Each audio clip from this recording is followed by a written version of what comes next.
When it comes to media outside of the comic books, I do consider Spider-Man and Batman to have some interesting parallels. When it comes to their big screen adventures, each one has its own thing going for it. Be it the cinematic thrall of their oldest big screen adventures, the campy missteps of the second go about it, or the less independent takes that we see today. But then parallel to this, if we want to find our ideal perfect version of these characters, we can look no further than an animated series. And a very stylized one at that. For Batman, it is Batman the Animated Series, a stylish new take on Batman and his rogues gallery that weaves these characters into a more thoughtful narrative than we necessarily saw at that time. In the case of Spider-Man, though, it is the late 2000s show The Spectacular Spider-Man, a very stylized take on the character that interwove Spidey's rogues gallery and other characters into a more thoughtful narrative once again. Now, obviously outside of these parallels, Spider-Man and Batman are two very different characters, so The Spectacular Spider-Man and Batman the Animated Series are two very different shows. But I think they both serve the character in the same way. I think regardless of your preference of whether you prefer Nolan's Batman or Burton's Batman, I think we can all agree that Batman the Animated Series is absolutely fantastic. I think the same goes for Spider-Man, whether you prefer the Sam Raimi Spider-Man and his more independent struggles to the Marvel Cinematic Universe Spider-Man and his more superhero-related struggles. I think we can all agree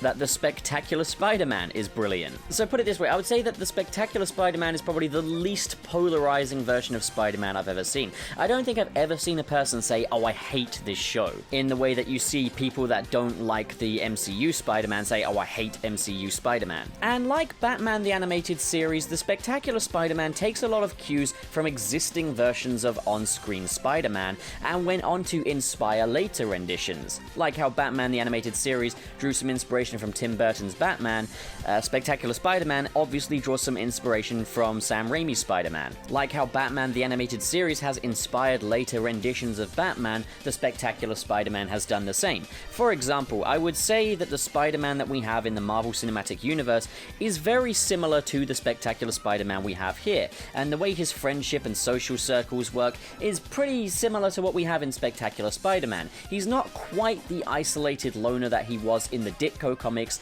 that these stories are adapting. He does have his clique, and Gwen Stacy has been repurposed from Peter's first serious relationship to his nerdy best friend, like how Zendaya's MJ was treated in the first installment of the Marvel Cinematic Universe Spider-Man, Spider-Man Homecoming, before going on to become a proper love interest in Spider-Man Far From Home. There's also some similarities going from Spectacular Spider-Man to the Amazing Spider-Man film series. In Spectacular Spider-Man, unlike the Tobey Maguire trilogy, Spider-Man's life is very devoted to science, and that's definitely something that carried over to the Amazing Spider-Man, but on top of that even, is how many of the villains originate from Oscorp, and Oscorp has much more of a presence in this story. But you know what? I haven't watched Spectacular Spider-Man at all since it stopped airing on Nickelodeon. How crazy is that, right? I mean, I love this show. As a kid, I used to watch it while eating Wheatos on weekend mornings. I remember when I was first seeing this advertised, and my immediate reaction was, what the hell is that art style? That looks terrible! Why has everybody got these crescent moon looking eyes? Why is it so simplified? Why does Spider-Man look like that? And I tuned in one morning, simply because I was waiting for SpongeBob to come on. I was like, well, it's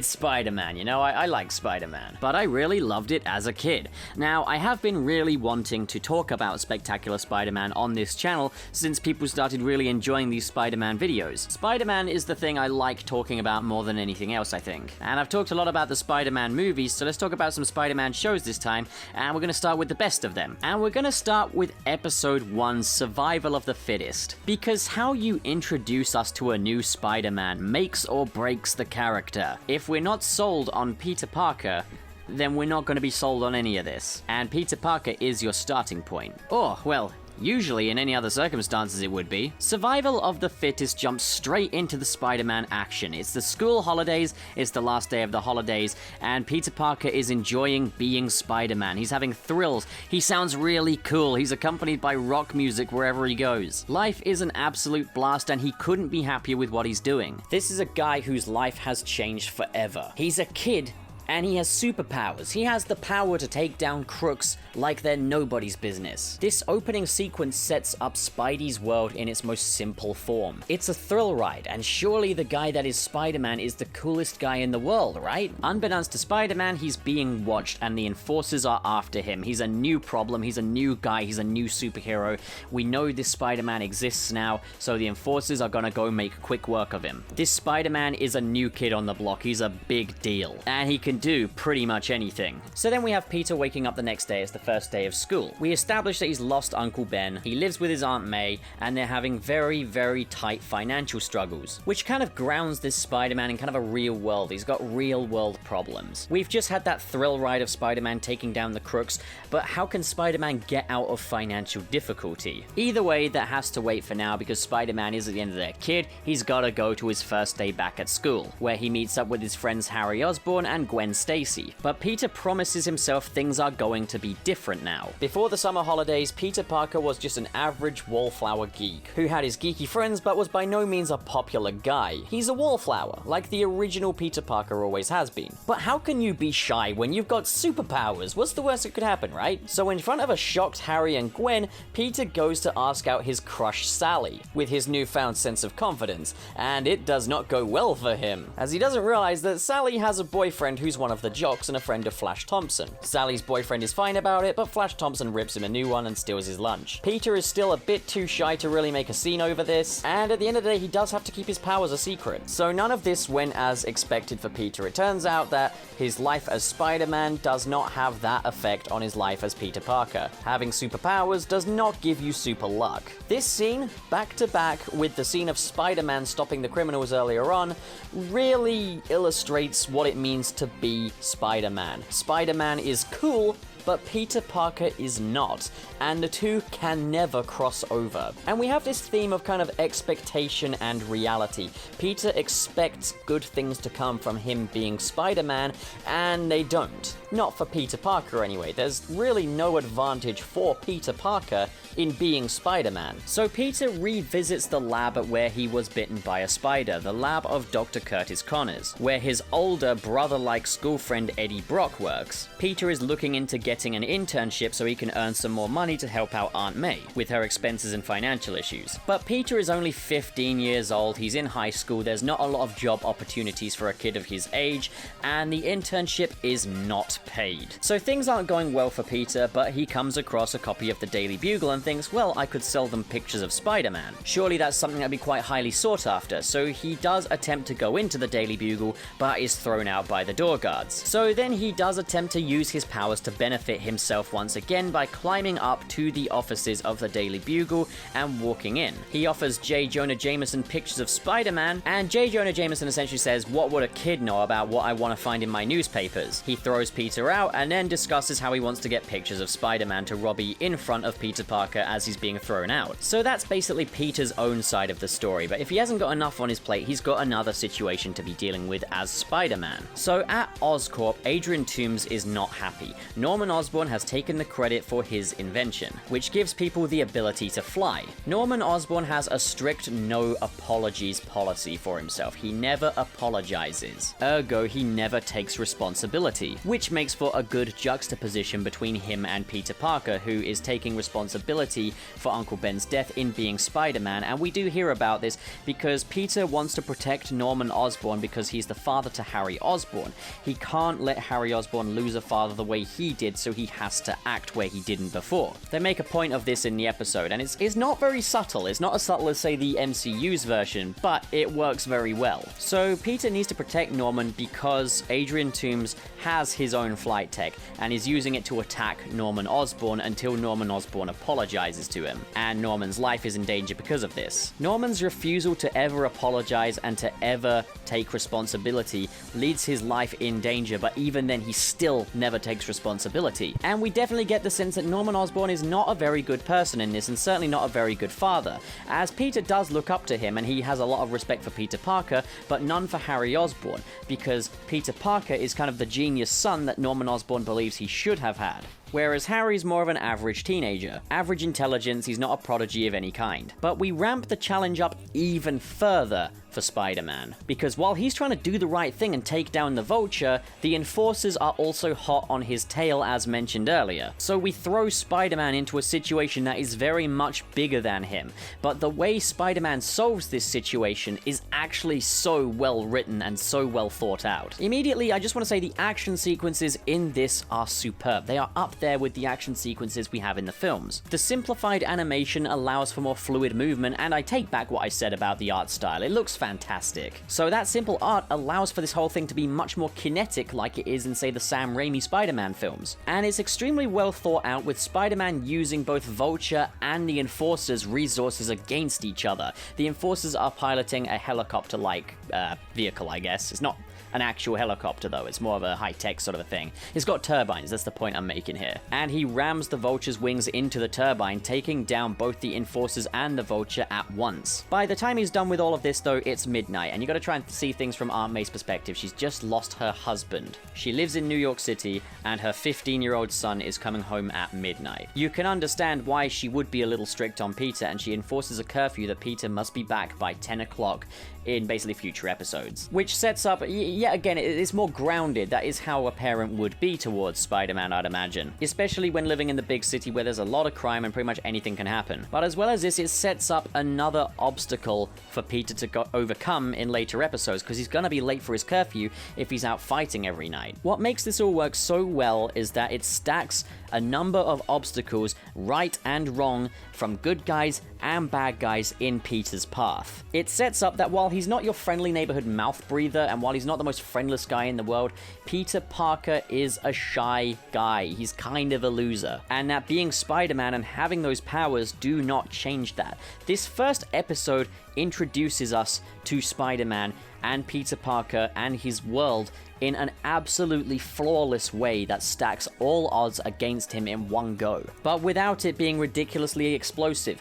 without it including Spider-Man's absolute A-lister villains. However, it does set up some A-listers, but in a way that feels organic. So the main villain for this episode was the Vulture. But we set up Sandman, we set up Tombstone, we set up Norman Osborn, who will go on to become the Green Goblin, Dr. Octavius, who will go on to become Doc Ock, Kirk Connors, who will go on to become the Lizard, Eddie Brock, who will go on to become Venom, but it all just feels natural. And Peter's core friend group of Gwen Stacy and Harry Osborn feels good. It feels like a good organic setup for Peter Parker.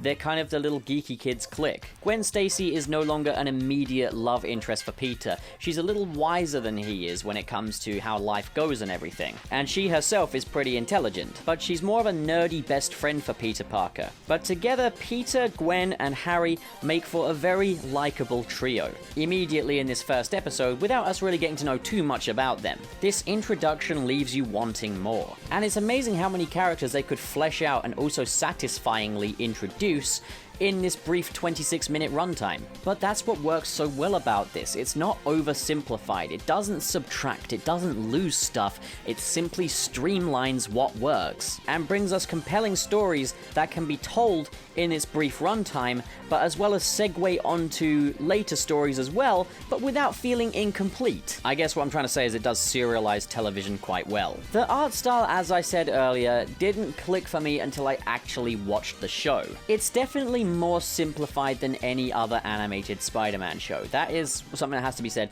is it's a very simple art style. And as much as I really like the way this show looks, I wouldn't say its appearance is quite on the same level as, say, Batman the Animated Series. But that is fine, the appearance communicates well enough the show that it tries to communicate. The design translations are good. I really like that Spider-Man has the web wings under the armpits as a nice reference to Ditko. And the villain redesigns look really good, and they very much reflect the character changes that have been made to these characters to streamline them for this show and for the story they're trying to tell. At the same time, any and all redesigns are faithful too, so Spidey diehards should be pleased with the appearance of this show. I definitely don't think it's as striking and dynamic as Batman the Animated Series' look, but it suits the show in the same way. And I mean, obviously, the look of Batman the Animated Series wouldn't suit a Spider-Man show anyway. Like, that comparison is kind of null and void, but like, have you ever seen Bruce Timm draw Spider-Man?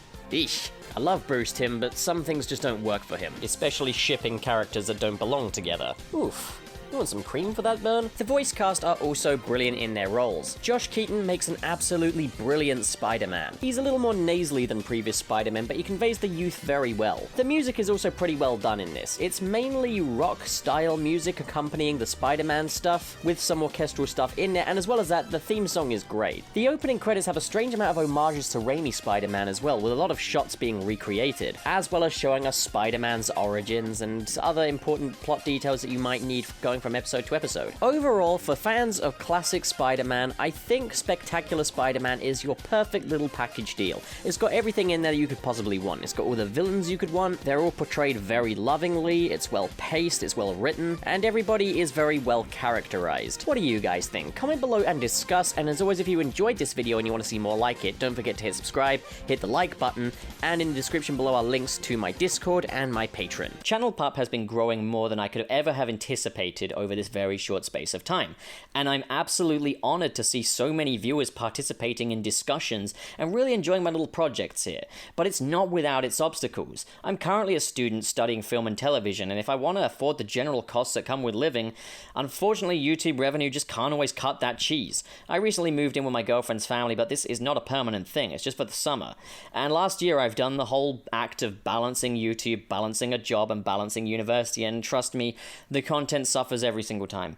So to support this channel to maintain the same quality of content and upload schedule, and to just keep making the stuff you guys really seem to be enjoying, I really do urge you to check out my Patreon link in the description below, and in return you can get early access previews to the special Channel Pup events such as Marvelous Tales of Spider-Man Episode 2, as well as my upcoming Patreon exclusive playlist, Pup's Project Room, which is all unlockable with a pledge of just $1 or more. Now the world's a tricky place, not everybody is made of money, and that's fine, just please be here for my videos. Please don't stop coming back to join me on these discussions, because it means so much to me, guys, really. Well, I guess I best be hitting the old dusty trail. Thank you so much for watching, guys. I've been Channel Pup, and I'll think of a better catchphrase next time. Now please leave me alone!